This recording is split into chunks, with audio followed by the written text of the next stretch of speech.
Yes, okokuqala sithi wasenza thina ukuthi sibe ngabantwana bakaNkulunkulu, wasenza ngisho okokuqala the price that he paid first. Wenza njani? Wasithethelele izono okokuqala ngisho. Okwesibili wabhadala ngegazi lakhe ngisho.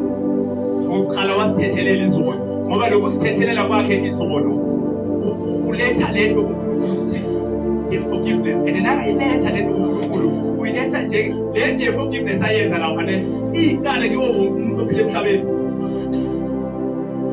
uJesu akafelanga abantu abakholwayo kuphela, ufele wonke umuntu ophila emhlabeni, iqale kiwo wonke umuntu ophila emhlabeni. That's why ngisho nomuntu kuthiwa ngamfuna uNkulunkulu unjani, umuzwe neyilanga angadumisa umuzwe, ngoba lo moya ongawufana ngaphakathi umoya kaNkulunkulu, so uyamfuna uNkulunkulu lo moya ngaphakathi. Njalo lokuba ngakholwa umoya ongaphakathi kwemoya kabani okaNkulunkulu, kodwa-ke inyama nomphefumulo wakhe kumdosela ezintweni zenze, kodwa ingaphakathi lakhe izinto ezivela kuNkulunkulu, umoya wakhe kaNkulunkulu.